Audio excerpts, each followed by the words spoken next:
¿Qué tal, queridos amigos? Bueno, pues ya viene la cuarta ola, Omicron, que ya ha hecho estragos en África, ya hizo estragos en varias naciones de Europa, ya está en Canadá, ya está en Brasil, y es evidente que pues nos va a llegar. No tenemos más remedio que esperarla, y esperarla pues por nuestra cuenta, porque el gobierno de la República, tan sensato con López Obrador a la cabeza, ha dicho que no nos preocupemos, que no es algo que merezca la pena tener en cuenta. Igual que cuando dijo aquello de que la pandemia de el COVID-19 o de la enfermedad SARS-CoV-2 le venían como anillo al dedo. Y no quiero hacer la seña porque me van a malinterpretar.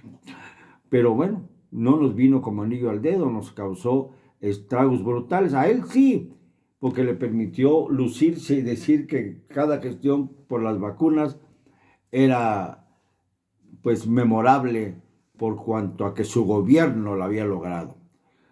Y la realidad es que pues no se ha vacunado ni el 50% de la población. Esta es la verdad. Y por otro lado, la gran mentira sobre la vacuna patria que ya hemos hecho referencia en el comentario anterior, la gran farsa de la vacuna patria. O sea que nos han mentido por varias partidas. Pero ahora que ya casi termina el mes de noviembre, vale la pena reflexionar sobre hasta qué punto nos ha hecho daño la mentira contumaz del señor López Obrador. Por ejemplo, podemos apuntar que el lunes estuvo en Oaxaca y allá en Oaxaca se sumó entusiastamente al López Obradorismo, no al morenismo, porque pues todavía dice que es priista, el perverso peñista Alejandro Murat, hijo de otro perverso, José Murat Kassab, quien fue el que cambió el lugar del templete en la escena trágica del 23 de marzo de 1994, cuando cayó herido mortalmente Luis Donaldo Colosio en la trampa, en la ratonera maldita en la que ubicaron al candidato del PRI a la presidencia en Lomas Taurinas, Tijuana.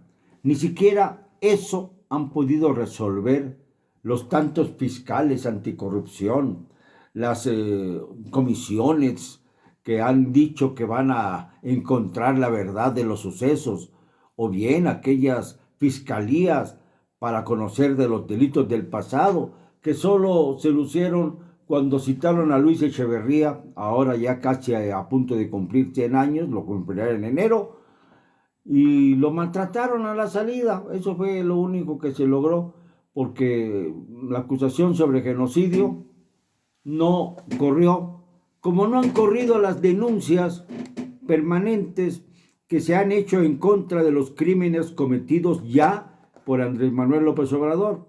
Están en la Suprema Corte de Justicia, están en el Senado de la República, están en los juzgados y sin embargo no caminan, no corren. Es decir, algo tan trascendente como los crímenes que se le adjudican a López Obrador por genocidio, es decir, por mentir en cuanto a la pandemia que alcanzó el mayor grado de perjuicio en el mundo. Esto es algo que no puede tolerarse. No solamente fueron los decesos, sino sobre todo el nivel de letalidad que triplica al nivel que existe a nivel mundial.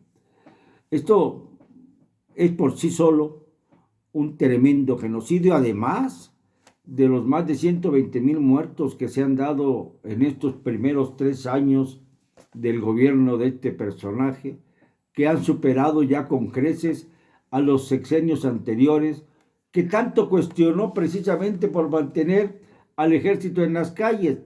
Y este señor no solamente mantuvo al ejército en las calles, sino que creó la Guardia Nacional sucedánea de una gendarmería que le legó Peña, que no había servido absolutamente para nada y que fue idea de un general colombiano que aspiraba a la presidencia de su país, Oscar Naranjo. es un revoltijo que nos demuestra hasta dónde llega la continuidad política de este señor que se dice presidente de la República y al que yo llamo más bien mandatario, o Pinochet, por lo mentiroso y por su tendencia a ser dictador, como aquel Augusto Pinochet de Chile, que a sangre y fuego sacó del Palacio de la Moneda a uno de los grandes líderes de América Latina, Salvador Allende, y lo asesinó, porque esto fue lo que pasó en Chile. Asesinaron a un presidente demócrata, socialista sí, pero demócrata, y un presidente empeñado en defender los ideales de su pueblo y de su nación contra el injerentismo norteamericano. Algo que no ha hecho López Obrador, porque López Obrador está situado en la frontera. Por un lado, reverencia a las potencias del norte, va allá a camuflar sus proyectos políticos tratando de alcanzar el ideal de un bienestar universal, hablando como si fuera una especie de patriarca de las religiones, y busca el apoyo de Estados Unidos y Canadá para lo que sea necesario. Pero a cambio de ello, cuando ve hacia el sur, se une al Foro de Sao Paulo socialista y al eje de gobiernos que están tendiendo precisamente a tratar de que se impongan leyes marciales prácticamente, que solamente han producido hambrunas, desesperación, tristeza, encarcelamientos injustos, represión en áreas tan delicadas como Cuba, Venezuela, Nicaragua, Bolivia, Argentina, ahora Argentina, con Alberto Fernández, que sigue los designios de un socialismo pues bastante trucado, bastante deficiente, y que la izquierda de verdad no acepta. Pero además, desde Oaxaca, el señor Alejandrito Murat ya se prepara para dejarle Oaxaca a Morena a cambio de que a él le den una embajada. Ojalá que le den la embajada de México en el Vaticano para que él pueda persignarse todos los días y a ver si logra así redimir su alma atormentada por la genética y por lo que él mismo lega a Oaxaca. Una entidad dividida, una entidad empobrecida, una entidad violentamente saqueada bajo la impunidad. Pero esto es en Oaxaca, a donde el presidente acudió el lunes y se quedó varios días tratando de disfrutar, claro, los manjares de Oaxaca. Acuérdense que en materia culinaria, Oaxaca es uno de los estados con liderazgo gastronómico, junto con Puebla, junto con Yucatán, sobre todo Yucatán, perdónenme que yo lo mencione subrayándolo, pero la gastronomía del sureste es única. Pero esto ya es desviarse del tema central, que tiene que ver precisamente con esa inocente actitud del doctor muerte, Hugo López-Gatell, que habla de que no hay que preocuparnos por el Omicron, la nueva cepa del coronavirus. Ya no se va a llamar COVID-19 ni SARS-CoV-2, ahora se va a llamar Omicron.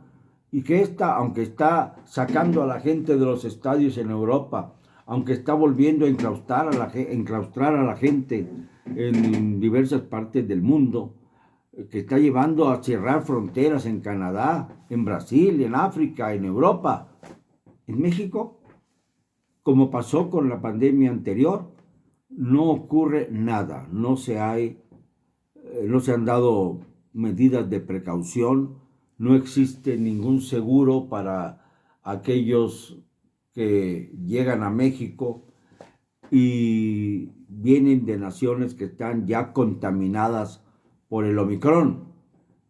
Por ejemplo, en la reciente jornada futbolera nos dimos cuenta de que ya los estadios volvieron a estar sin gente, en Italia, por ejemplo, en Alemania, y esto va avanzando paulatinamente. Estamos retrocediendo otra vez a la crisis del inicio de 2020, de marzo de 2020, cuando estamos a punto de cumplir 2 años de que empezó esta maldición que nos ha azotado a esta generación nuestra y a las que vienen detrás. En México ni siquiera se han preocupado por vacunarnos a todos. Ni siquiera se han preocupado por entender que el Omicron va a llegar. Querámoslo o no. No va a saltarse México así nada más porque quieren el Omicron honrar a la presidencia de López Obrador. Al contrario, como López Obrador dijo que le venía como anillo al dedo la pandemia anterior, pues quieren regalarle otro anillito para ver si con esto sigue manipulando al colectivo y sigue mintiendo ominosamente. Total, para él, todo lo que ha ocurrido le viene como anillo al dedo, sí, pero también ya dijo que todas las críticas de sus opositores, a los que honra porque dicen que no han sido pocos civilizados, sino que han sido adecuados, dicen conservadores. Conservador es actualmente, para decirlo en el nuevo diccionario López Obradorista, aquel que se opone a López Obrador. Eso es el conservador para él. No se da cuenta que la palabra conservador quiere decir que son aquellos, o es aquel, que no está a favor de un cambio. Y precisamente los que él llama conservadores, lo que quieren es el cambio, que se vaya López Obrador, ese es el cambio. El verdadero cambio en México, porque llevamos 30 años oyendo hablar de cambio y no se ha dado un verdadero cambio en el sistema político mexicano. Entonces los conservadores son aquellos continuistas que se mantienen en el poder sin modificar al sistema político mexicano. Ellos son los conservadores. Eres tú, Andrés Manuel, el conservador. Ya déjate de falacias y déjate de calificativos estúpidos. La realidad es que tú eres el conservador porque quieres conservar el estado de cosas y peor, agravarlo. Peor que en el pasado, sí, porque tú reúnes todos los vicios del pasado del viejo PRI y los aumentas descaradamente al grado de pretender apropiarte de los organismos autónomos, no solamente del INE, de todos los organismos autónomos que puedes, de imponer personajes siniestros en organizaciones que antes funcionaban, como la Comisión Nacional de Derechos Humanos, que le regalaste a la hija de tu segunda madre, doña Rosario Ibarra de Piedra. Y ella, pues, fue motivo de descalificaciones terribles, no por parte de los conservadores, sino por parte de aquellos que desean un cambio y que no se repitan las malas costumbres del pasado. A ellos tú les llamas conservadores. No, Andrés, tu gobierno ya está perdido por la historia, está perdido por las circunstancias, está perdido por tu necedad y tu soberbia, está perdido por tus enfermedades que no cuentas. Por cierto, ¿tienes por allí alguna fotografía, Andrés Manuel, que nos puedas mostrar sobre tu boda con Beatriz Gutiérrez Müller? Digo, porque es de interés público, ya que se trata de la primera dama del país. No se trata de meterse en tu vida privada, simple y sencillamente reflejar cómo es nuestro presidente. Porque pues eres el presidente de México, esto no tiene remedio. Votaron por ti 30 millones, de los cuales un tercio por lo menos está profundamente decepcionado de ti. Así que te queda un voto duro de 20 millones. A ver si lo podrás confrontar cuando llegue la hora de consultar si se te revoca o no el mandato. A ver si lo logras conservar cuando lleguen las elecciones de este mismo 2022 o cuando lleguen las elecciones del 2024 con aquellos candidatos de Morena que quieras imponer desde el ostracismo o desde el poder, de acuerdo a lo que decide el pueblo el 10 de abril.